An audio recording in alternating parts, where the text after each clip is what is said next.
माजी खासदार चंद्रकांत खैरे यांनी विविध महत्त्वाच्या मुद्द्यांवर सविस्तर चर्चा करीत विधान परिषद विरोधी पक्षनेते अंबादास दानवे यांनी विधान परिषदेमध्ये उपस्थित केलेल्या मुद्द्यांना असेच पुढेही त्याचा पाठलाग सुरू राहावा असे सुचवित अंबादास दानवे यांची पत्रकार परिषदेत कौतुक करीत अभिनंदन केले. नाही, संजय गायकवाड हे शिवसेनेकडनं उद्धव साहेबांच्या नेतृत्वाखाली निवडून आलेले आमदार होते. नंतर त्याने गद्दारी केली आणि आता परत त्या ठिकाणी दुर्दैवाने परत निवडून आले. तर त्यांना असं वाटतं की आम्ही ते मिंदे गटात गेल्यामुळे त्या ठिकाणी निवडून आलो तर उद्धव साहेबांच्या बाबतीत काही बोलायचं. मी त्या संजय गायकवाडांना सांगतो की आता तू जास्त बोलू नकोस बाबा. आता जास्त बोललात तर त्या ठिकाणी हे तुला घातक राहील आणि म्हणून त्या ठिकाणी त्यांनी जास्त बोलू नये आणि समोरच्या व्यक्ती किती मोठ्या आहेत त्यांचा मान मर्यादा ठेवली पाहिजे. तुझी लेवल काय आहे? तुझी लेवल आमच्या लेवलची पण नाही आहे, पण तर उद्धव साहेबांच्या बाबतीत तर नाहीच नाही, म्हणून तू बोलू नको असं त्या ठिकाणी मी इथून त्याला समज देतो किंवा मी त्याला सल्ला देतो. दुसराच वेळ विधानसभेत नंबर 1 वरून जयंत पाटील टोला लागवला की 1 नंबरचा माणूस 2 नंबरवर जाऊन बसला, हा महाराष्ट्राचा तोटा आहे. आणि यावर शंभूराज देसाई असं म्हटले की 1 नंबर 2 नंबर आदला बदली करत असतो असं त्यांनी म्हटलंय. म्हणजे एकनाथ शिंदेने टोला आहे. म्हणजे याचा अर्थ त्या ठिकाणी त्यांची अजूनही होप आहे की आपण 1 नंबर होतो, 2 नंबरवरून आपण परत 1 नंबरवर कधीतरी येऊ असं त्यांची धारणा दिसते. ते व्हायला आता वेळ कमी आहे, आता होऊ शकत नाही ते. नितेश राणे यांनी उद्धव ठाकरेंच्यावर टीका केली. ते असे म्हटले की उद्धव ठाकरे जिहाद हृदय सम्राट झालेत. मला ते खटकलं. मी काही वर्तमानपत्रात वाचलं की हा काही बोलतो.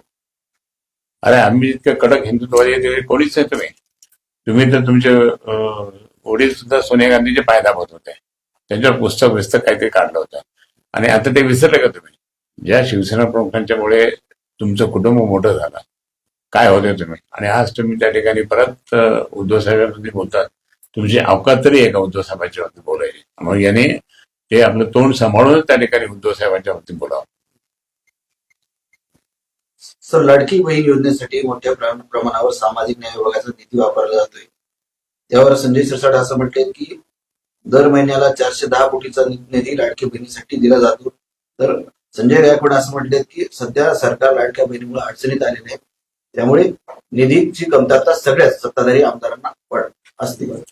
नाही, म्हणजे यांनी जी घोषणा केली होती मागच्या निवडणुकीच्या आधी लाडक्या बहिणीचा, आणि त्याचा त्यांनी म्हणजे फायदा घेतला. आम्ही त्याला काय फायदा म्हणू, तोही घेतला, परंतु प्रत्यक्षात त्या ठिकाणी आता त्यांना ती निभवणं खूप कठीण झालेलं आहे.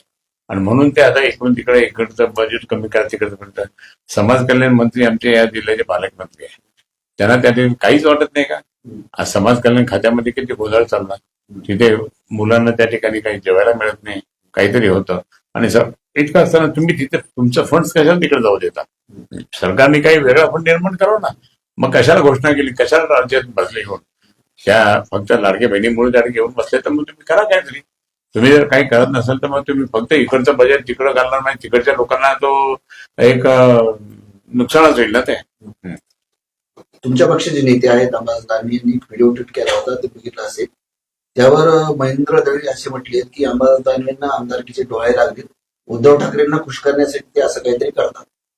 नाही, ते म्हणत असेल, परंतु अंबादास दानवे यांनी चांगली भूमिका मांडली आणि आम्ही अंबादास दानवेचं अभिनंदन कौतुक करू.